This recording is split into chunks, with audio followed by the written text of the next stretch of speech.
Ziguinchor a abrité ce vendredi 21 août 2026 un comité régional de développement consacré à la restitution des résultats de l'étude monographique du pôle territoire sud. La rencontre, organisée par le ministère de l'économie, des finances et du plan, en collaboration avec l'Agence nationale des territoires, a été présidée par le préfet d'Oussouye. Elle a réuni les autorités locales ainsi que les personnes ressources. Comme son nom l'indique, l'étude monographique nous permet un peu de revenir sur l'ensemble des aspects de la région, que ce soit les potentialités socio-économiques, que ce soit les dynamiques démographiques, mais aussi les dynamiques spatiales.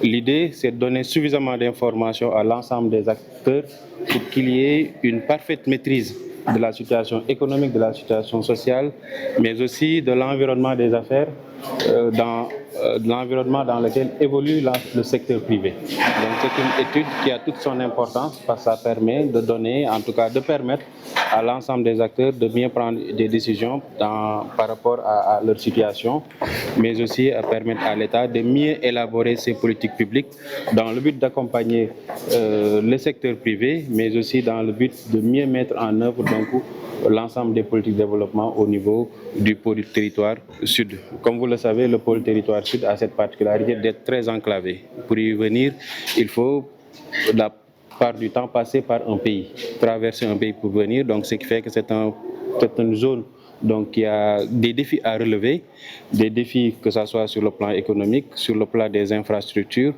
pour que le territoire, pôle territoire sud, soit davantage compétitif.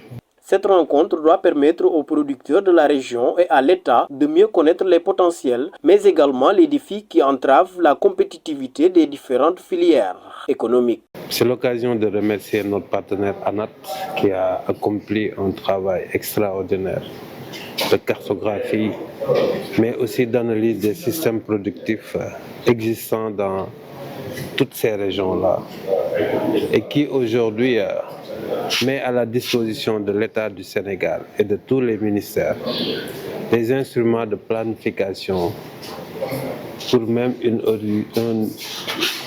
horizon temporel de 10 ans.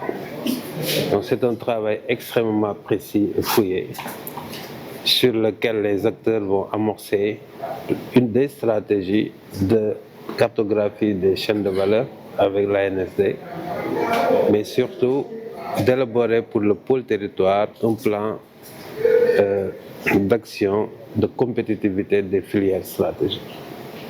Parce que nous ne serons jamais las de le dire que si vous ne structurez pas vos chaînes de valeur, vous ne créez pas de développement.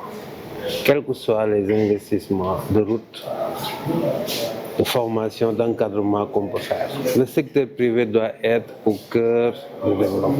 Nous, notre approche, c'est essentiellement positionner le secteur privé sur tous les maillons des chaînes de valeur. Selon le directeur du développement territorial, la région de Ziguinchor regorge de nombreuses potentialités.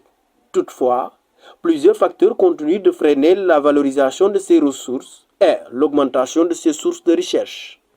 C'est d'abord les produits forestiers non linéaires, des ressources dans le domaine foncier, dans le domaine agricole, des potentialités énormes dans l'écotourisme. Mais nous avons constaté aussi que dans cette région, il y a un recul des forêts. Il y a une salinisation aussi des sols.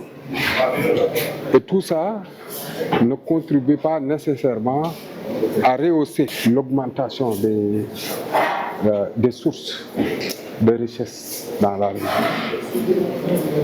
L'autre aspect aussi, c'est qu'on a constaté aussi qu'il y a des contraintes. La destination, par exemple, par rapport au tourisme, la destination n'est pas très attractive. Il y a des hôtels qui sont dans un état de développement relativement avancé. On voit que l'état de la route n'est pas très bon pour la liaison maritime. Ces infrastructures pourraient être quand même non seulement renforcées, mais aussi les facteurs d'appui à la production dans la région pourraient être quand même mieux appuyer pour que quand même qu'on arrive à faire de telle sorte que la destination soit beaucoup plus attractive. Au-delà du diagnostic, les acteurs espèrent que les résultats de cette étude permettront de dégager des stratégies adaptées pour mieux valoriser les potentialités de la région, renforcer la compétitivité des filières et créer davantage de richesses et d'emplois au profit des populations locales.